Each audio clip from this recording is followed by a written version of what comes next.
আমি বলছি আপনাকে এখানে বসতে। এত বড় বড় দাড়ি, আপনার মতো এরকম হাজবেন্ড আমি ডিজার্ভ করি? কোনোদিনও না। দাড়ি রাখা তো নবীজির সুন্নত, এটা তো ভালো। এই যে শুনতে পাচ্ছেন? কি ব্যাপার, আপনি আমার গায়ে টাচ করলেন কেন? আমি ঘুমায়াচ্ছিলাম, আপনি সেটা সুযোগ নিতে চাইছেন? আমি তো আপনাকে ভালো ভাবছিলাম। যেই দেখলেন একটা মেয়ে মানুষ চুপচাপ ঘুমায় আছে আর সেই তার সুযোগ নিতে চাইছেন না? না না, আপনি ভুল বুঝতেছেন। সকাল হয়ে গেছে তো। তো সকাল হয়েছে তো কি হয়েছে? সকাল হয়েছে দেখে কি আমরা উঠাবার নাস্তা হবে? না, ফজরের আজান দিয়েছে, নামাজটা পড়ে ফেলেন। আমি কি আপনাকে বলছি সকালবেলা উঠে আপনি আমাকে ডাকবেন? আপনার কি মনে হয় আমি এত ভোরবেলা উঠে নামাজ পড়বো? আপনার নামাজ পড়তে ইচ্ছে করতেছে, আপনি উঠে নামাজ পড়েন, আমাকে কেন ডাকতে আসছেন? ঠিক আছে, আপনি ঘুমান, নামাজটা পড়ে এসে তারপর ঘুমান। তোমাকে একটা কথা বলি মা, তুমি যে ধরনের পোশাক পরেছো, আমাদের ফ্যামিলিতে এই ধরনের পোশাক কোনো বৌমারা পরে না। আমরা তো একটু ইসলামী মাইন্ডে। সরি, আপনাদের ফ্যামিলি থেকে পড়লো না পড়লো সেটা তো আমি দেখার কেউ না। আমার ইচ্ছা হয়েছে আমি এই ধরনের পোশাক পরছি। আপনার ফ্যামিলিতে কে এই পোশাক পরলো কে এই পোশাক পরলো না সেটা দিয়ে আমার কিচ্ছু যায় আসে না। ঠিক আছে বৌমা, তুমি বিয়ের আগে যা পড়েছো সেটা আমি মেনে নিচ্ছি, কিন্তু মা এখন তো তোমার একটা পর্দাশীল ফ্যামিলিতে বিয়ে হয়েছে। হ্যালো, কই তুমি খুব আনন্দে আছো তাই না? আমি যে একটা বিপদের মধ্যে পড়ে গেছি সেটা তোমার আর চিন্তা ভাবনাই হইতেছে না। কি ব্যাপার, আপনি কার সাথে ফোনে কথা বলতেছেন? কি আমি কার সাথে ফোনে কথা বলছি সেটা আমার আপনাকে বলতে হবে? আপনি কে আমাকে সেই ধরনের কথা জিজ্ঞেস করার? ঠিক আছে, সেই কৈফিয়ত না হয় আপনি আমাকে নাই দিলেন, আগে এটা বলেন আপনি আম্মা জানের সাথে কেন চিল্লাফাল্লা করলেন? আমি আপনার মায়ের সাথে কেমন ধরনের ব্যবহার করছি? আপনার মায়ের তো কপাল ভালো যে আমি এর থেকে খারাপ হই না। আপনার মা কিভাবে আমার ড্রেস আপ নিয়ে কথা বলে? আপনি যখন বিয়ে করছেন তখন আমাকে দেখে বিয়ে করছেন, আপনার মা আমাকে দেখে তারপর বিয়ে করাইছে না? তাহলে এখন কেন এত ধরনের সমস্যা হচ্ছে আপনাদের? আম্মা তো ঠিকই বলছে, আপনার ড্রেস আপে তো সমস্যা আছে, আপনার তো এই ড্রেস পরা উচিত না। এই বাড়ির বউরা কখনো এই ধরনের ড্রেস পরে না। বৌমা দাঁড়াও, এদিকে আসো। আপনি দেখতেছেন আমি একটা জায়গায় যাচ্ছি, এরপর আবার আমাকে ডাক দিলেন আর বোমা বোমা কারে বলতেছেন? আপনাকে না বলছি আমাকে কখনো বোমা বলে ডাকবেন না।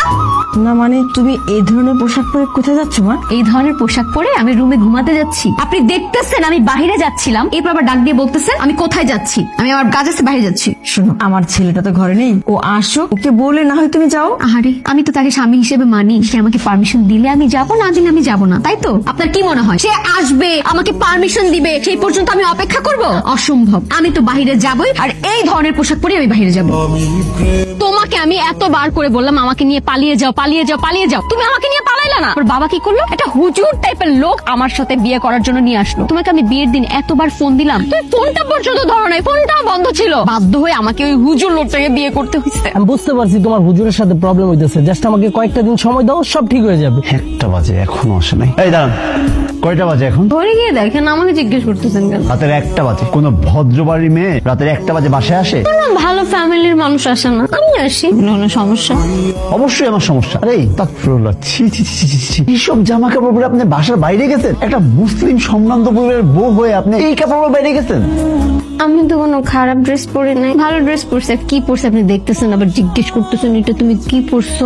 একদম। এই আপনি সরেন তো, আমার এখন খুব খারাপ লাগতেছে, এখন ঘুমাবো। আপনি জানেন আমি যখন আমার বাবার বাসায় ছিলাম আমি রাতে বাসায় আসতাম না, নাইট আউট করতাম, প্রতিদিন বাইরে থাকতাম। আর আপনার বাসাতে আমি খুব আর্লি আসছি, আপনার তো কপাল ভালো। আগে আপনি আপনার বাবার বাসায় ছিলেন, তখন আপনি যা খুশি তা করছেন। এখন এটা আমার বাসা, আপনি আমার বিবাহিত বউ। আমার বাড়ির মান সম্মান আপনি নষ্ট করতে পারেন না। আমার বাড়ির বউ রাতের 1টা পর্যন্ত বাইরে থাকতে পারে না, আর এইসব জামা কাপড় পরতে পারে না। কিসের বউ? আমি আপনার বউ? আমি আপনাকে জামাই হিসেবে মানি, আমার সাথে আপনার যায়। আপনি কি মদ পান করেছেন?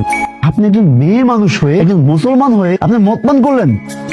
এই মেয়েটাকে বিয়ে করে আমার ছেলের জীবনটা একেবারে তছনছ হয়ে গেল। গতকাল রাতে দেখলাম ড্রয়িং রুমের সোফায় আমার ছেলেটা ঘুমাচ্ছে। তো সে তো এমনি তো রুমে ঘুমালে নিচে ঘুমায়, সোফায় ঘুমাচ্ছে তো কি হয়েছে? ঘুমাইতেই পারে, স্বাভাবিক। তার মানে বাবা রে বাবা, এত অবাক হওয়ার কি আছে? এইটা সত্যি, সেটাই বলছি। বিয়ে হওয়ার পর থেকে আপনার ছেলে তো ফ্লোরেই ঘুমায়, না হয়তো সোফায় ঘুমাইছে, নরমাল। আরে তোমরা তো হাজবেন্ড ওয়াইফ, একসাথে ঘুমাবে। আমাকে দেখে মনে হয় আমার সাথে তাকে যায়।